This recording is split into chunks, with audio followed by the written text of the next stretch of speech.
Então, minha mãe ficou ali uns 11 anos casada com meu pai. Meu pai era alcoólatra, eles viviam terminando. Ele não era uma pessoa responsável. Ele era muito legal, muito isso? querido. Mas ele era alcoólatra, então eu não sabia que aquilo era uma doença também. E tinha essa coisa da rejeição. Eu me sentia rejeitada por diversas vezes. Mas eu não entendia que não era rejeição. Fui entender só depois de adulta. Que eu fazia o desenho, vou fazer um desenho lindo pra ele, ele não vai sair pro bar. E eu fazia o desenho, ele ia pro bar. Falava, hoje eu vou fazer uma música linda. Por isso? Eu me culpava. Tá vendo? Eu me culpei quando ele morreu, eu me culpei eu tava culpada até o ano passado. Quando eu saí do reality, fui pra terapia. E aí eu entendi o porquê eu maltratei tanto o Lucas. Era como se eu estivesse brigando com meu pai lá no passado, sabe? Irritadíssima com ele. Você gostava dele, você via o que ele tava fazendo...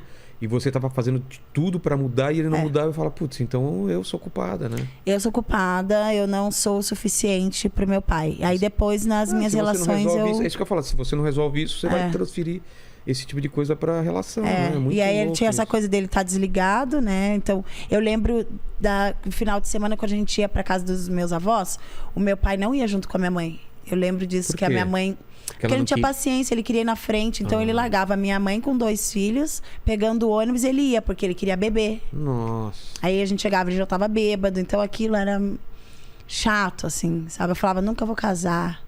Nunca vou... Eu sempre falava isso. Mas você chegou a conversar sobre isso com seu pai alguma vez ou nunca? Não deu tempo. Nunca teve essa abertura? Eu tinha 14 quando ele morreu. 14, não dá. Com 14 anos não tem cabeça pra isso. E eu isso. falava, ele morreu porque eu não fui visitar ele, eu que matei ele. Nossa, porque eu falei, não vou te visitar final de semana.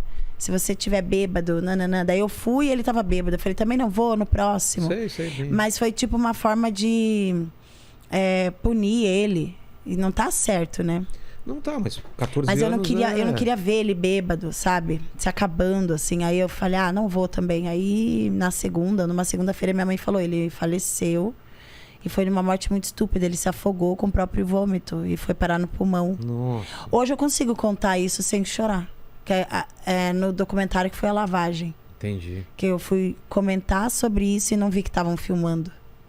Que eu segurava o choro. Sempre a minha mãe me ensinou a não chorar em público. É mesmo? Ser forte e segurar... sempre firme, forte e braba.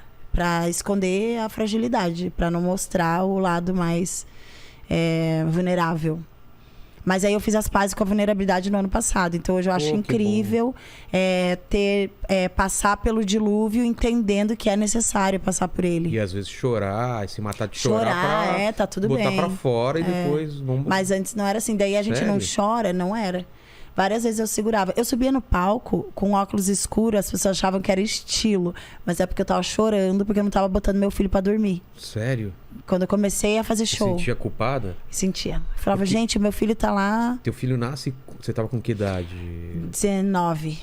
Daí no dia seguinte eu fiz 20. Mas só pra entender, o Tombei veio antes ou depois? Depois do filho. É mesmo? O Tombei veio depois. Então você já tava com o filho quando estourou e tudo mais. Que aí com o filho, sendo mãe, eu tava mais forte. Mas eu tive depressão pós-parto. Por 3 anos eu fui outra pessoa, de ficar bem pra baixo, bem feliz. Eu sempre fui muito alto astral.